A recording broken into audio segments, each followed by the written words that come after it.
So welcome back students. Today we will be covering about the arguments against social responsibility. आज हम क्या पढ़ने वाले हैं? सोशल रिस्पॉन्सिबिलिटी हमें क्यों नहीं करनी चाहिए, क्यों सोशल रिस्पॉन्सिबिलिटी बिजनेस के लिए हर्डल बन सकता है, बिजनेस के लिए एक बर्डन बन सकता है, राइट? तो अभी तक हम क्या पढ़ रहे थे?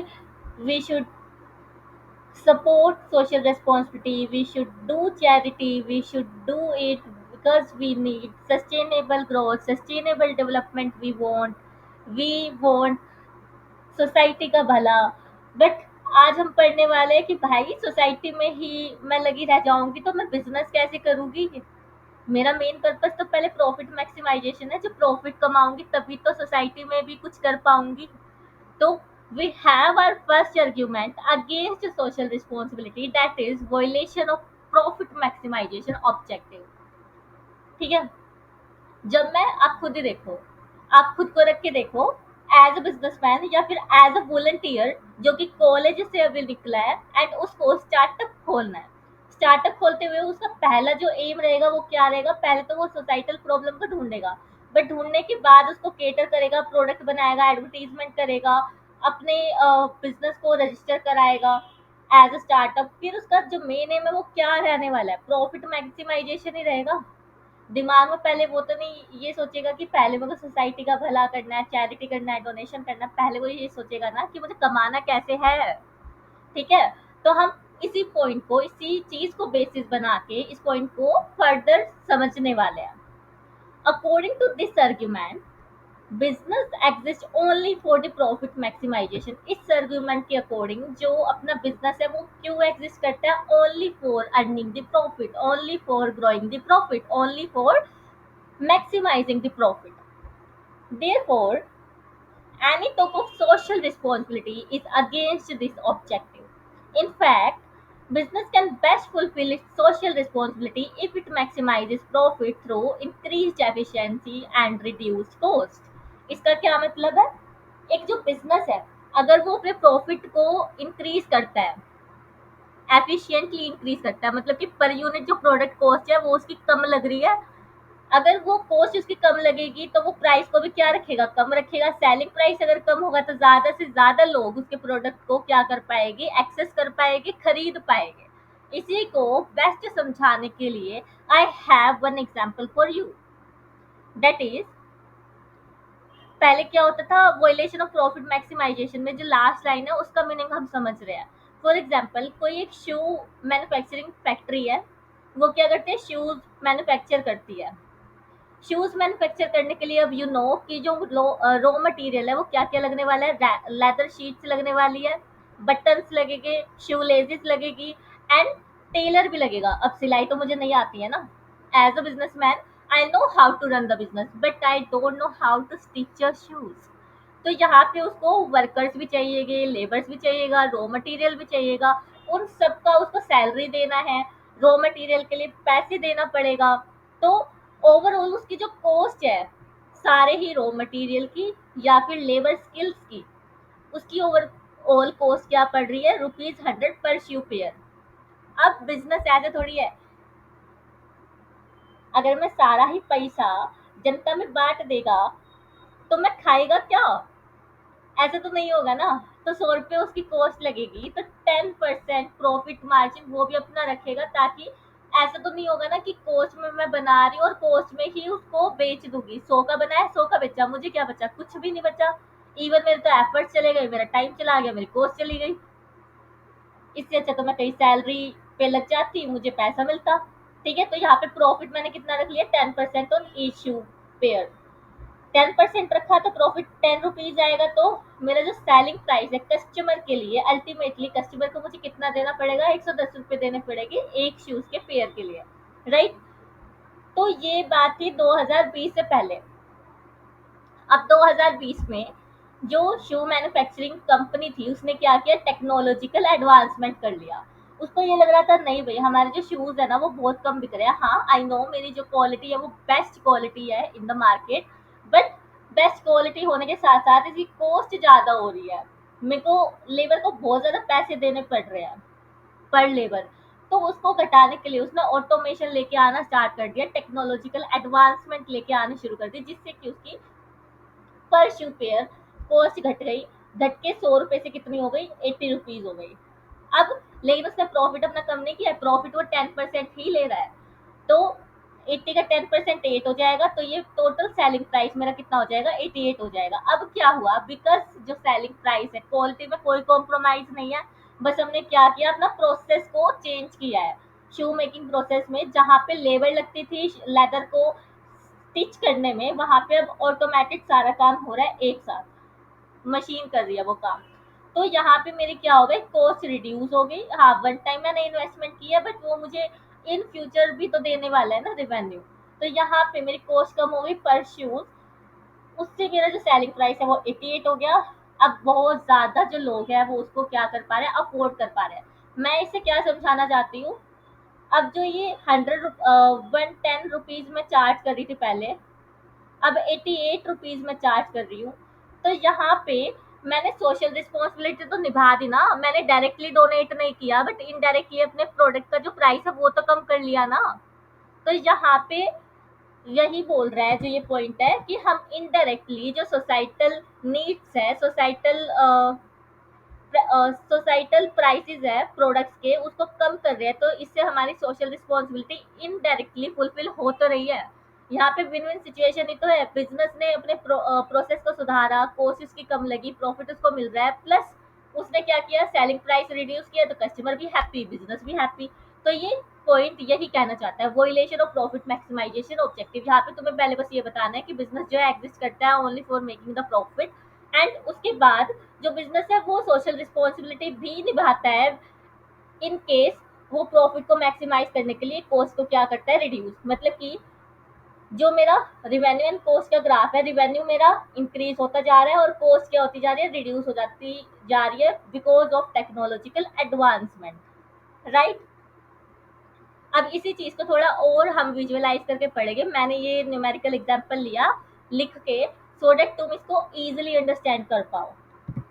अब चलते अपने फ्रेंड के पास। अब तुम्हें पता ही है कि मैम का तो दिल नहीं भरता, प्रेजेंटेशन के बिना पढ़ाती नहीं है, unless until it is not required. ठीक है, तो हम डिबेट करते हैं कि प्रॉफिट मैक्सिमाइजेशन ही क्यों होना चाहिए, हम सोशल रिस्पॉन्सिबिलिटी पे पैसा क्यों नहीं लगाना चाहते। मतलब मैं सारा पैसा अपना दुनिया में बांट दूंगी तो मैं खुद क्या खाऊंगी, वही वाली बात। तो कोर आर्ग्यूमेंट यहाँ पे यही है कि जो एक बिजनेस है उसका प्राइमरी ऑब्जेक्टिव रहता है प्रॉफिट का, क्योंकि जब तक वो प्रॉफिट नहीं कमाएगा, जब तक उसके पास एडिशनल मनी नहीं होगी, कॉस्ट से ज्यादा मनी नहीं होगी, तब तक वो बिजनेस सरवाइव ही नहीं कर पाएगा। मैंने 100 का सामान बनाया, 100 का ही बेच दिया, आगे मेरे पास बिजनेस करने के लिए, रॉ मटेरियल खरीदने के लिए पैसे ही नहीं बचा। क्यों? क्योंकि जितना पैसा लगना था वही मैंने लिया है, बस प्रॉफिट उसमें जोड़ा ही नहीं। देन जो एफिशिएंसी चेन है, अब जैसे हमने यहाँ पे पढ़ा था ना, ये वर्ड पढ़ा था, इंक्रीज एफिशिएंसी। एफिशिएंसी कैसे इंक्रीज होती है, पहले अपना क्या रहता है, प्रॉफिट फोकस रहता है। और प्रॉफिट कैसे होगा, जब मैं अपनी कॉस्ट को क्या करती हूँ, रिड्यूस करती हूँ। ठीक है, मैं अगर कॉस्ट को रिड्यूस करूंगी, अपने प्रोसेसेस को सुधारूंगी, जैसे मैंने टेक्नोलॉजिकल एडवांस के बारे में बताया, R&D होगी बहुत सारे प्रोडक्ट्स पे कि इसको किस तरीके से बनाया जाता है क्वालिटी को कॉम्प्रोमाइज किए बिना, और इसका प्राइस भी लो रखेगी, यानी सोसाइटल बेनिफिट। तो वही इसने बताया कि जो एफिशिएंसी चेन है उसमें 3 पार्ट है, प्रॉफिट फोकस, जिससे कि अपने पास ऑपरेशनल एक्सीलेंस आती है, एंड देन उसके बाद ऑपरेशनल एक्सीलेंस, जैसे कि आपने वेरिएबल कॉस्ट में पढ़ा होगा कि जो वेरिएबल कॉस्ट है वो जितना ज्यादा हम प्रोडक्ट बनाते हैं उतना पर यूनिट कॉस्ट मेरी रिड्यूस हो जाती है। तो यहाँ पे टेक्नोलॉजिकल एडवांसमेंट हो गई, वो 100 जूते बना रहा था, 100 जूते के पेड़, तो अब वो 200 बना रहा है, तो यहाँ पे उसका जो कॉस्ट है वो एडिशनल 100 शू पेयर्स में बट गया, और जिसकी वजह से उसकी पर यूनिट कॉस्ट क्या रही, कम रही, और वो सोसाइटी को कम दाम में प्रोडक्ट्स को दे पाया। Then we have economic benefit model. इसमें क्या है, आपकी एफिशिएंसी इनहैंस हो गई, आपने इनोवेशन लेके आया, देन उसके बाद कॉस्ट रिडक्शन हुई, और जिससे क्या हुई, इकोनॉमिक ग्रोथ हुई। बात वही है, कॉन्सेप्ट वही है, बस हम उसको अलग अलग वर्ड्स में, अलग अलग सिनोनिम्स में पढ़ रहे हैं। ठीक है, देन उसके बाद why separate social spending seems unnecessary.